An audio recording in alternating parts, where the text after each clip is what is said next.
بسم اللہ الرحمن الرحیم وإیاک نستعین۔ میں سب سے پہلے تو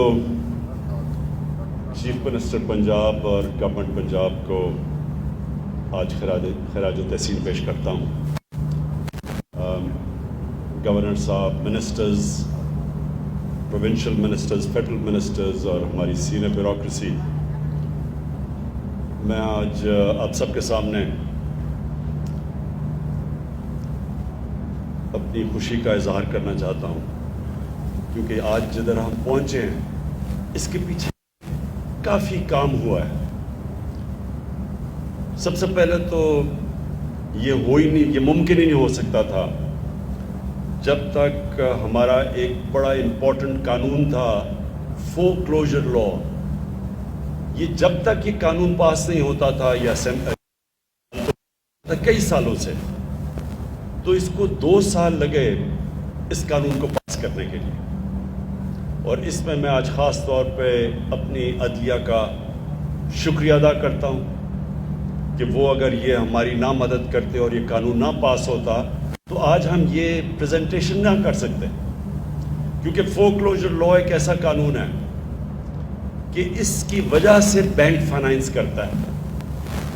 اگر یہ قانون نہ ہو، بینکس پیسے نہیں دیں گے، جس کو مارگیج فائنانسنگ کہتے ہیں، وہ پاکستان میں نہ ہونے کے برابر تھی۔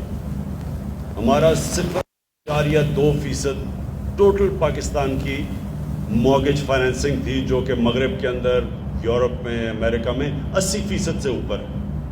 تو اگر یہ نہیں ہے فائنانسنگ، اور جو نہیں تھی ابھی، تو اس کا مطلب کہ اگر آپ کے پاس کیش نہیں ہے، آپ گھر ہی نہیں بنا سکتے، آپ گھر خرید ہی نہیں سکتے۔ تو ساری دنیا کے اندر کیش تو لوگوں کے پاس نہیں ہوتا، لیکن کیونکہ بینکس فائنانس کرتے ہیں، اور یہ جو بھی بات کی گئی کہ جو وہ مہینے کی اپنا کرایہ دیتے ہیں وہی قسطیں بن جاتی ہیں بینکوں کے لیے، اور وہ بینک کو وہ بجائے کرایہ دینے کے بینکوں کو قسطیں دیتے ہیں، اور وہ گھر ان کا اپنا ہو جاتا ہے۔ اور یہ اسی طرح ساری دنیا کے اندر جو ڈیولپڈ ورلڈ ہے اس کے اندر اس طرح لوگ اپنے گھر خرید سکتے ہیں، اور اس لیے عام لوگ، تنخواہ دار طبقہ، پولیس والے، سرکاری نوکر، لوور سٹاف، بلکہ مزدور بھی، ان سب کے پاس یہ ہوتا ہے ایک اپرچونٹی کہ ایک اپنی قسطیں دے کے بینکوں کو، اور اپنا گھر ہو ان کا۔ تو اس لیے میں اپنی عدلیہ کا خاص طور پہ آج شکریہ کرنا چاہتا ہوں، کیونکہ وہ اگر یہ کئی سالوں سے بینکوں میں عدالتوں میں پھنسا ہوا تھا، تو یہ جو ہمارے دور میں انہوں نے کلیئر کیا، اور اس کی وجہ سے آج ہم یہ پوری اپنی جو ہاؤسنگ، لو کاسٹ ہاؤسنگ، وہ لوگ، اس طبقہ، ویلڈر، مکینک، یہ سارے لوگوں کو اب پاکستان میں موقع ملے گا اپنا گھر بنانے کے لیے۔ اس کے بعد میں آج LDA کا، عمران منیر، آپ کی لیڈرشپ کے اندر LDA کا جو ابھی آپ نے اپنے جو پرفارمنس تھے ان کو جب آپ نے کھڑا کیا تو مجھے بڑا افسوس ہوا، تالیاں ہی نہیں کسی نے بجائی، بڑی کنجوسی کی آپ نے تالیاں بجانے میں، کیونکہ انہوں نے دیکھیں میں آپ کو ایک بات بتانا چاہتا ہوں۔ دیکھیں، جب ایک سسٹم کے اندر برائیاں آ جاتی ہیں، کرپشن آ جاتی ہے، رکاوٹیں آ جاتی ہیں، کہ وہ رکاوٹیں اس لیے ڈالتے ہیں کہ اگر جب تک آپ رکاوٹ نہ ہو، جب تک آپ پیسے نہیں دیں گے تو کام نہیں ہوگا۔ یہ جب اداروں کے اندر اس طرح کی برائیاں آ جاتی ہیں تو جب آپ چینج کرنے لگتے ہیں، یہ ٹائم لگتا ہے اور مشکل ہے، کیونکہ وہ جو پرانا سٹیٹس کو ہے وہ چینج نہیں آنے دیتا، کیونکہ ان کا پیسہ جاتا ہے، اس سٹیٹس کو ہوتا ہے، اس کو اگر آپ اس کو اگر وہ رکاوٹیں نہیں، پیسہ راستے میں پیش نہیں کرے گا تو پیسہ کیسے اس کو بنائے گا؟ تو ایک پورا سسٹم ڈیولپ ہو جاتا ہے ایسے۔ اور بدقسمتی سے میری عمر اتنی ہے کہ ہم نے اپنی آنکھوں کے سامنے یہ سسٹم کو ڈیٹیریٹ، خراب ہوتے دیکھا، اور یہ سارا سسٹم بن گیا کہ رشوت دو تو کام ہوگا۔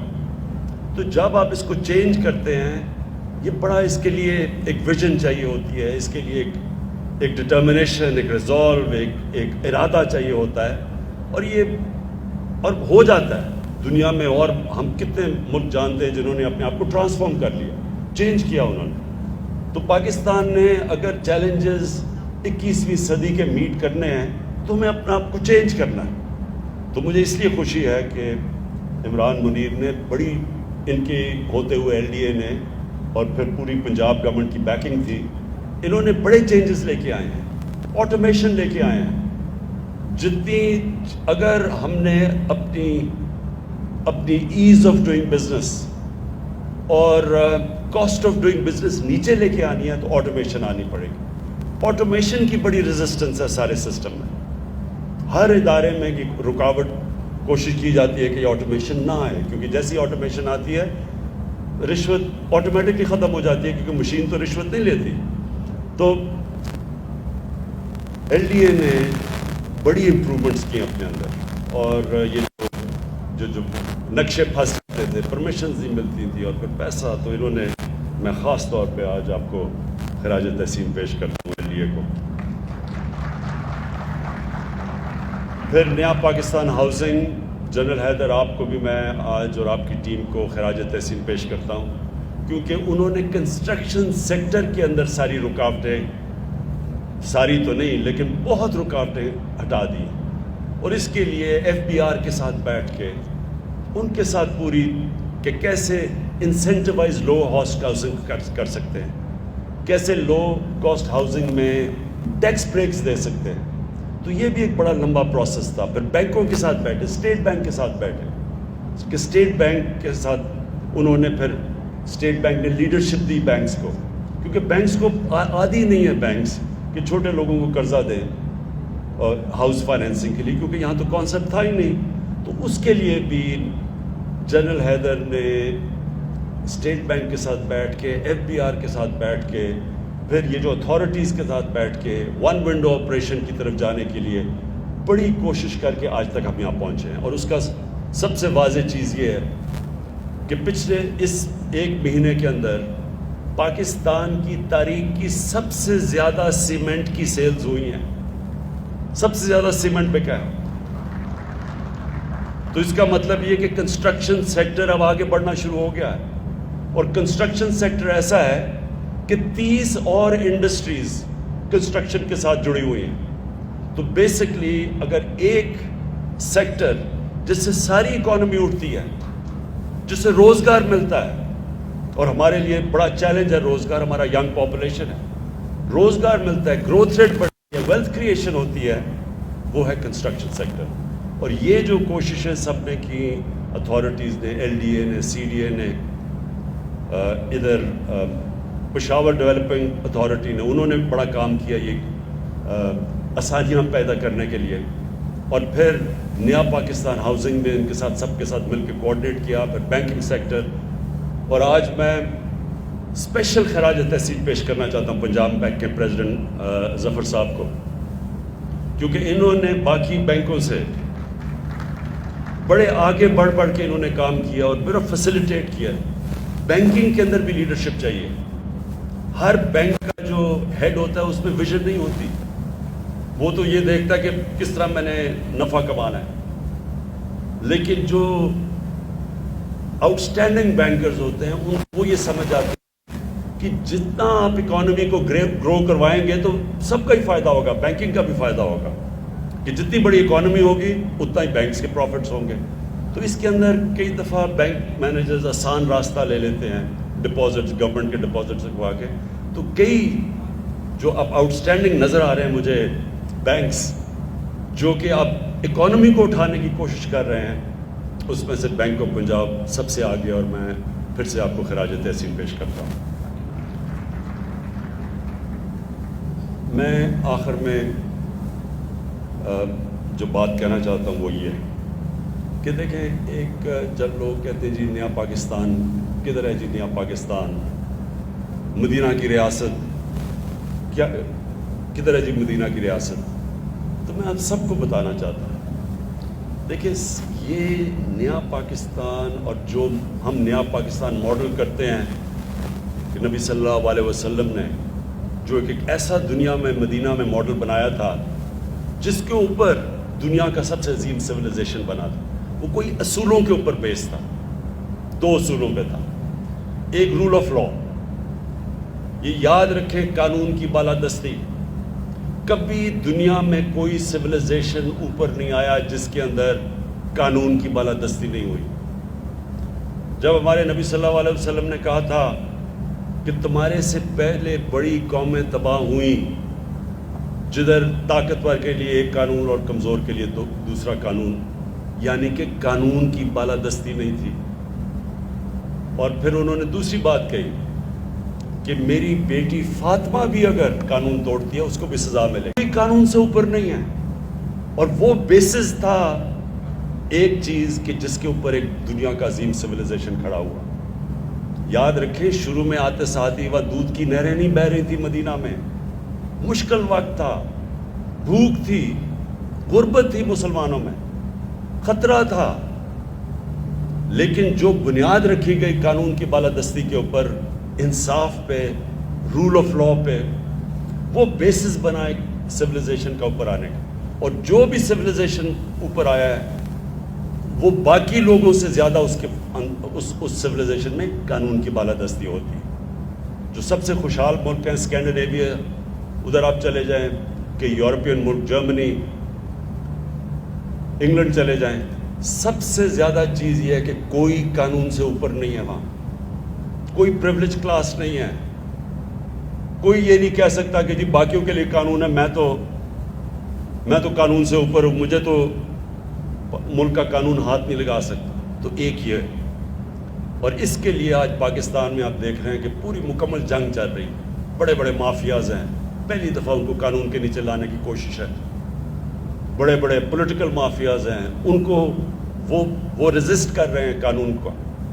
اور یہ ہے اصل میں ڈیفائننگ مومنٹ پاکستان کا، کہ انشاءاللہ جیسے جیسے ہم قانون کی بالادستی قائم کریں گے ایک معاشرہ آزاد ہو جائے گا۔ معاشرہ آزاد ہی تب ہوتا ہے، میریٹوکریسی آتی تب ہے جب قانون۔ اور دوسری چیز، انہوں نے ایک انسانیت کا نظام لے کے آئے تھے، فلاحی ریاست، غریب تھے، مسلمانوں کے پاس پیسہ نہیں تھا مدینہ میں، لیکن انہوں نے ایک انسانیت کا نظام لے کے آئے تھے۔ ایک ریاست نے ذمہ داری لی تھی اپنے کمزور طبقے کی، ریاست نے بنیادی ضروریات اپنے کمزور طبقے کی پوری کی تھی، پیسہ بھی نہیں تھا۔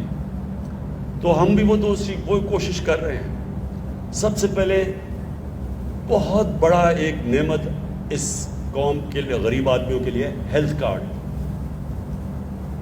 ہیلتھ انشورنس، یونیورسل کوریج، جو اب اس وقت پختونخوا میں سارے شہری کور ہو چکے ہیں، ہر گھرانے کے پاس ہیلتھ کارڈ ہے، کسی اسپتال میں جا کے 10 لاکھ روپے تک اپنا علاج کروا سکتے ہیں۔ یہ تو ڈیولپڈ ملکوں میں بھی یونیورسل ہیلتھ کوریج نہیں۔ دوسرا، پنجاب نے جو چیلنج لیا ہے، پنجاب سب سے بڑا 60% پاکستان ہے، سال کے اینڈ تک پنجاب نے چیلنج لیا ہے کہ سارے پنجاب کے شہریوں کو ہیلتھ کارڈ ملے گا، ہیلتھ کوریج ملے گی۔ یہ میں پھر سے ریپیٹ کرتا ہوں، یہ ڈیولپڈ ملکوں کے اندر بھی اس طرح کی یونیورسل ہیلتھ کوریج نہیں ہے۔ پھر ہم نے پناہ گاہ، یہ انشاءاللہ اس کا نیٹ ورک پھیلے گا سارے پاکستان میں، کہ ایک مزدور جو سارا دن محنت کرتا ہے اپنے گھر والوں کے لیے پیسہ بھیجنے کے لیے، اس کے لیے نعمت بن گئی ہے کہ اس کو کھانا بھی مل جاتا ہے، اس کو کرایہ بھی نہیں دینا پڑتا، اور جو پیسہ بچتا ہے وہ گھر بھیج دیتا ہے۔ میں ادھر یہاں آپ کو کہوں کہ پختونخوا کی ابھی UNDP کی رپورٹ آئی ہے، یہ میں سب کو کہوں گا کہ پڑھیں، کیونکہ انہوں نے بڑی ریسرچ کر کے پاکستان میں ابھی رپورٹ پبلش کی ہے۔ اس رپورٹ میں پچھلے 6 سال میں جس صوبے میں سب سے زیادہ غربت کم ہوئی ہے اور جس میں سب سے زیادہ ہیومن ڈیولپمنٹ ہوئی ہے، یعنی انسانوں کے اوپر انویسٹمنٹ ہوئی ہے، وہ خیبر پختونخوا ہے، جس کی وجہ سے ووٹ پڑی ہے PTI کو۔ کیونکہ اب تو رپورٹ آ گئی ہے کہ 2013 کے بعد جو گورنمنٹ کی پالیسیز تھی اس کی وجہ سے